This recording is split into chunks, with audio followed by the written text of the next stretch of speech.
Well, hey guys, Silly Tuck here. Welcome back to another episode of ECW Extreme Championship Wrestling. This is, of course, Hardcore TV. It's a special episode. It's episode 100. It's crazy. Doing this for... I've sat here in this chair and talked about this series, well, more than 100 times, let's be honest. The year in review things don't count. It's technically 102 times, but, you know, whatever.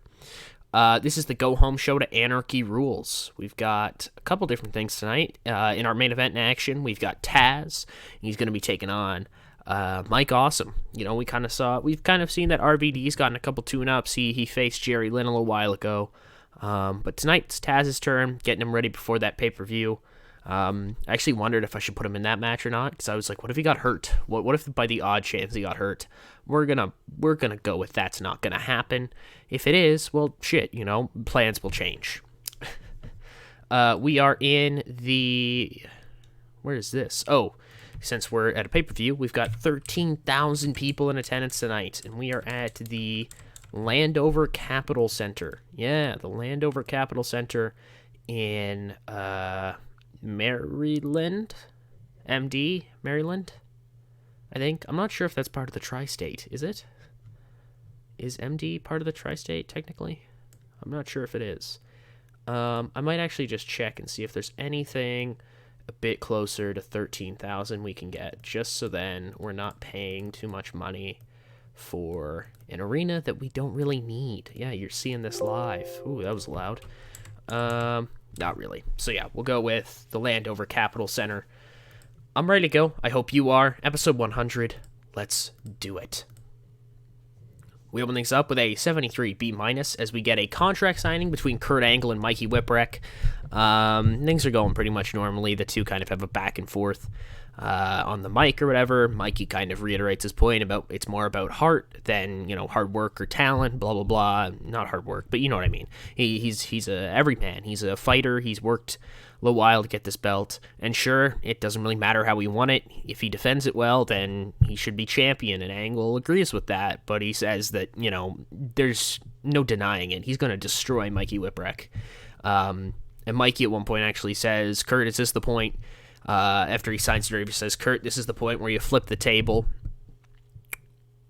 and you beat the shit out of me. Come on, let's get to it. I know this works. I think everybody's seen this 1,000 times. And Kurt looks at Mikey and he says, it's funny, Mike. You really don't know me at all, do you? Mikey, I'm not going to attack you as much as I might want to deep down. Truly, I really do want to tear you limb from limb, but I'm going to wait Sunday because ever since I lost my television championship to you, my character has come into question. People seem to believe that I'm angry that you're champion, and I am, of course. I'm angry that Paul Heyman here decided to screw me out of what was rightfully mine, as my doctors would not clear me. There were numerous reasons that I could not defend the belt on a week-to-week basis. But, Mikey, I'm not going to attack you. Because people assume that I am like everybody else in this company for some reason. An absolute thug. I am not. I am an Olympic gold medalist. I am above all else a competitor. I compete like a lion. And Mikey, I'll give you props. You did what you needed to do to win. Come Sunday, I want you to watch yourself throughout this entire week. I want you to, you know, maybe not go so hard in the gym. I want you to watch what you're eating and eat properly. I don't want you getting hungover before the pay-per-view. I want 100% from you, Mikey Whipwreck. I want the best version of Mikey Whipwreck I can fight. Because when I embarrass you and destroy you, people will know that I, Kurt Angle, am truly a wrestling machine. Oh, it's true. It's damn well true. Decent kickoff, and we actually get a match here. Kurt Angle kind of showing that off in a 64C. In about 8 minutes, Kurt Angle defeats John Cronus by submission with an ankle lock. Kind of a okay little back and forth there, hopefully. We get a promo here from Shane Douglas on Chris Jericho, just kind of hyping up their match at the pay-per-view. Anarchy Rulz talking about how, you know, Chris you're going to figure out why I'm the franchise. There's a reason why I am the face of this company, why I'm on all the billboards, why I'm on all the posters, why I'm in the intro for the TV show, and there's a reason why you're not. And it's not just because we haven't updated it since you've arrived, because those things cost money. They do. But it's because I am the franchise of ECW. And there's nobody on this planet that is that except for me. Come the pay-per-view, Anarchy Rulz, you're going to truly understand what it means to get in the ring with the best in the world. Now, Chris, you like to call yourself Jericho Hall. You know, you like to tell people to drink it in. I want you to drink in your moment. I want you to drink in this. I want you to drink in the people here booing me and cheering the thought of you. Because, Chris, Anarchy Rulz, it stops. We're done. Finito. You can go to wherever you want, but you're never working here again. Because what I say goes around here. I am the franchise. And I will, postscript. Shane Douglas holds no real power. What he says does not go around here. Douglas basically just tells Jericho, I'm going to kick your ass, buddy. And you're going to have to go work somewhere else if you want to be the best, because you're not going to be the best around here. We get a 45D as backstage. We have the FBI. And little Guido's talking to Smothers, Mama Luke, and Rich, and he says, guys, I've got an idea. We've been thinking too small. Tracy, you went after the television title a while ago. That didn't go so great, right? Me and Tony, we had the tag team titles, but that didn't end up going so great. We've been thinking too small. It's time to think big. I am going to become ECW World Champion. Smothers, Mama Luke, and Rich kind of look at him for a minute. And then they start laughing. They start laughing at him. This angers Guido, and he says, what, you guys don't think I can do it? I'll show you. I'm going to prove the three of you wrong. I will be ECW World Champion. I don't know if it's today. My voice is going. Oh, God, hold on.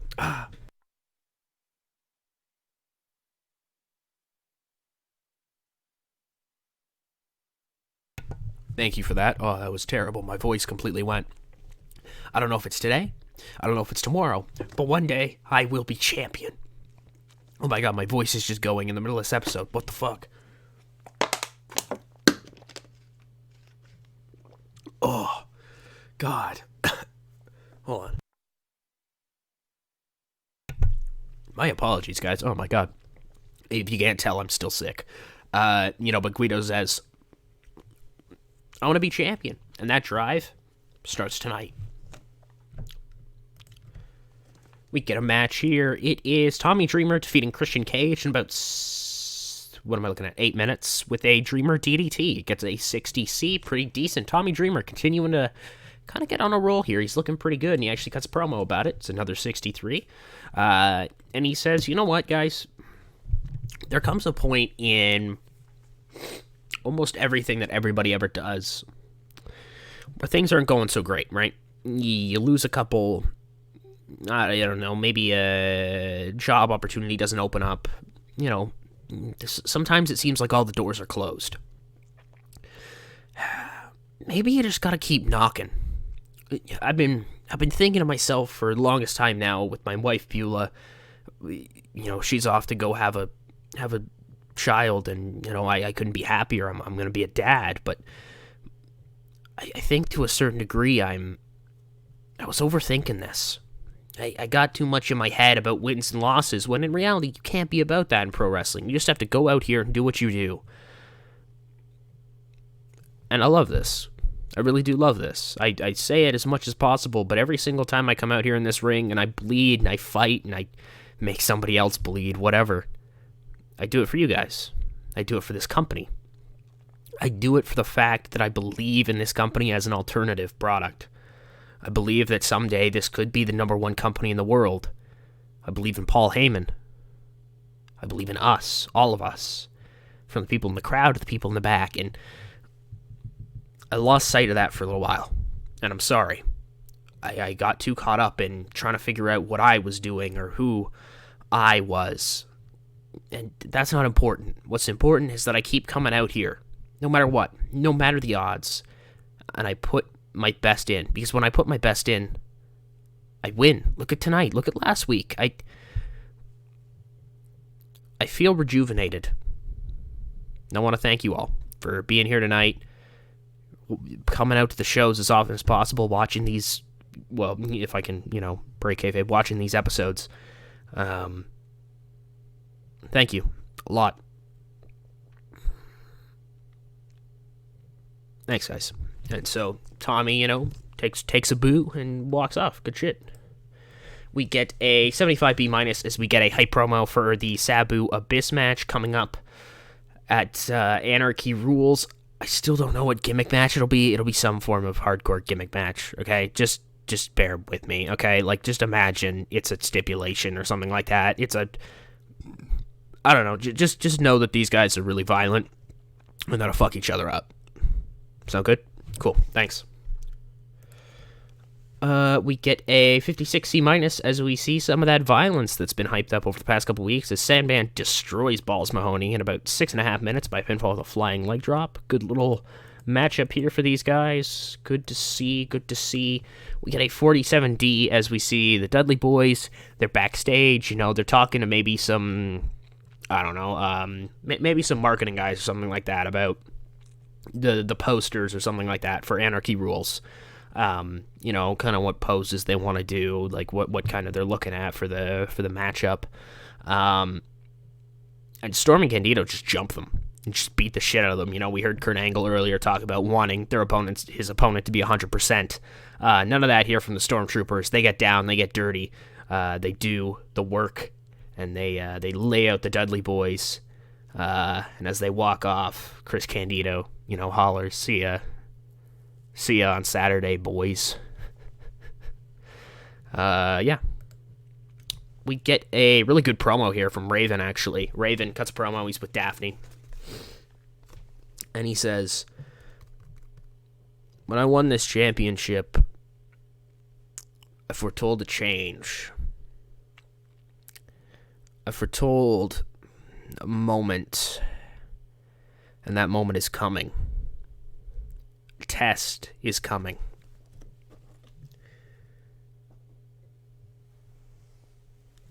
Your conviction will be tested, and your true colors will be shown in front of the world. Everyone will know who you really are. There are forces in place that you cannot foresee, that I am in control of, that I've puppeted with my own mind. It's almost arrived." Quoth the Raven, "Nevermore." We get a match here. Oh, that sucks. They didn't click. But it's only 37 seconds, so who cares? CM Punk destroys Roadkill. Like, he just fucking ends him. Really great showing from Punk, actually, here. He's quite the good little worker already, which is good. I've got some plans for him. Obviously, it is CM Punk.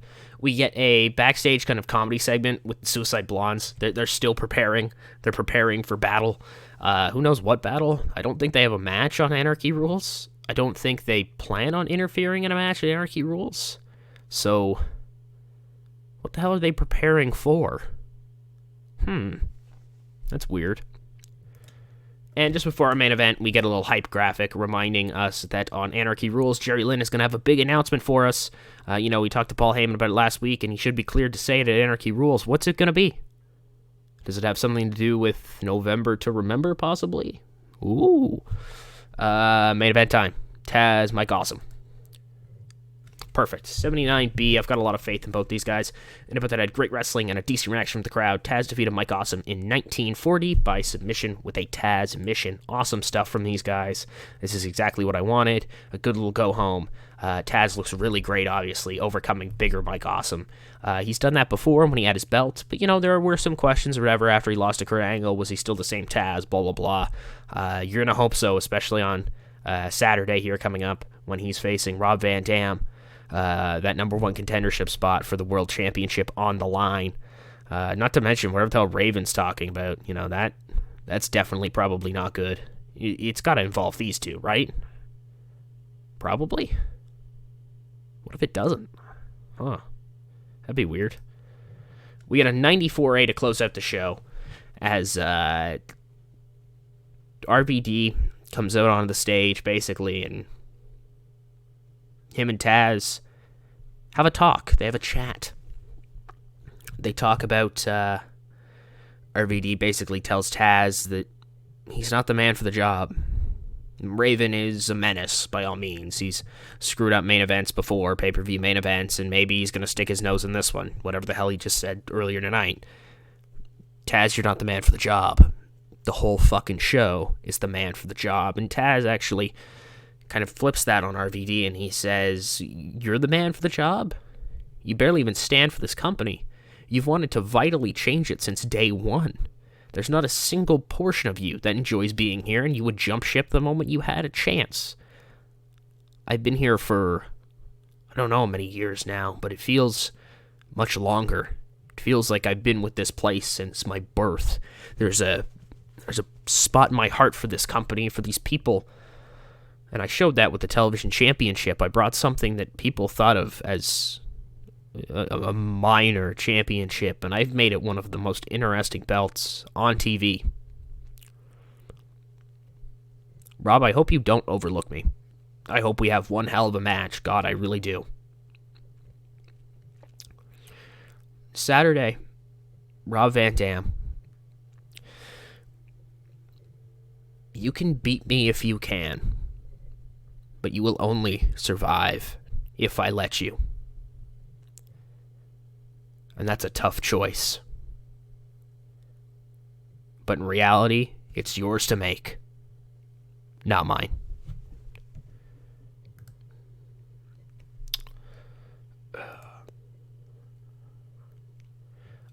Show, our popularity goes up in 7. It's an 81B. Pretty decent go home.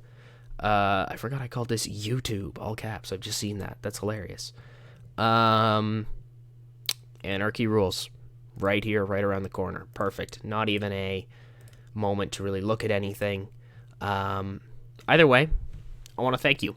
Not only so much for watching, and not only did I hope you guys enjoyed, but for 100 episodes. Thank you a lot. I started doing this series shortly after me and Putty's. I did CZCW first, after me and Putty's series ended. CZCW was a lot of fun, but it's not the best series, I'll be honest with that. There was something missing. It was a passion. And this save is a lot of that passion, I think. There's a lot of passion here. When I book episodes consistently, I get really excited, because I start to build something. When I have a goal in mind, like November to Remember, ideas flow out of me, right? Like, I would classify myself as not a creative person, but I'm very slowly realizing over time, mostly thanks to YouTube, I think I'm a fairly creative guy. I'm a smart guy. I'm a bright guy. I always have been. But I've always thought I've lacked in creativity until kind of doing this, and I've realized that maybe I'm not so great at building blocks, but if I have building blocks, I can sure as hell build you a house. That kind of makes, like, fantasy booking things really, really quite easy for me, I think. It's a lot of fun. I apologize if these past couple episodes have been, more kind of quieter than usual. I'm testing things out with audio, and I think I've learned that I've been quite too loud in a lot of videos. So that's kind of why I'm more, laid back, more relaxed, and I think that's to a benefit of the series. Let me know what you think, because I could always play around with things and make it so I'm quieter in audio level, and I could go back with talking kind of with the normal volume that I had for most of the series beforehand. But for the most part, I'm just kind of talking into my microphone. My microphone is quite close to my mouth, but I don't think it's too close, you know what I mean? Like, I'm watching my... I'll show you. Fuck it, we'll get Inception-y. Whoa, you can see right there. So I have it limited to kind of about there or so. And so I try to keep in this range, but I often will go over when I speak. Just is what it is. But yeah, anyways, as I often say on these episodes, I hope you guys enjoyed. Thank you so much for watching. I hope you keep sticking with the series. We're having a lot of fun right now. We're getting pretty close to 2000. We'll be in November before you know it. November to Remember will come around, then it'll be December, and then 2000, which is a pretty cool year. A pretty cool fucking year, in my opinion. A lot of fun stuff I have coming up. A lot of cool stuff planned. I don't always plan things out, but this series is special to me, so I will sometimes think of ideas and kind of plot them further down the line. It's something I don't do often when I record TEW in the past, but this series has been a labor of love, a lot of it, and I look forward to continuing it as I, continue to do the things. I am a man of many, many good words. I could just say all the catchphrases or whatever to, sign me out, like I say. But from the bottom of my heart, thank you so much for sticking with this series. You don't know. I often sometimes say that views or not, I would still be making content. And that's true. But knowing that there's an audience that watches this series and is passionate about this series makes me feel really, really good. Really, really good on a level that I could not properly probably express to you guys without doing something very irrational probably. But I want to...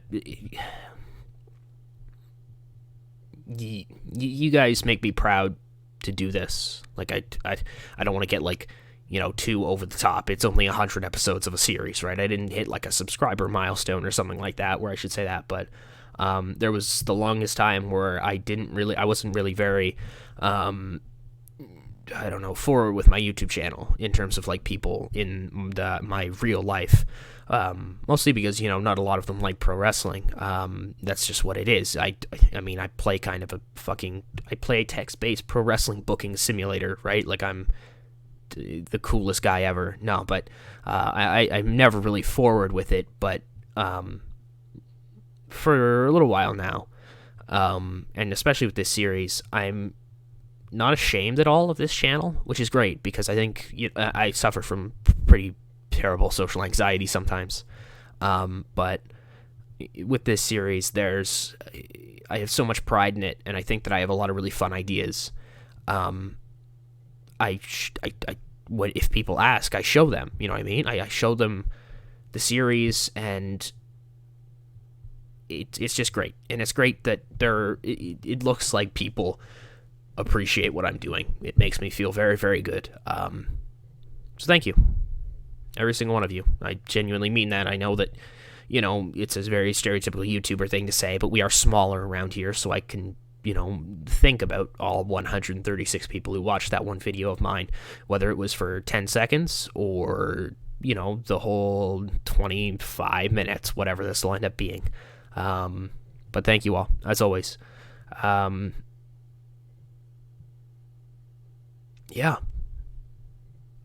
And, I'll close her off differently because it's a special episode.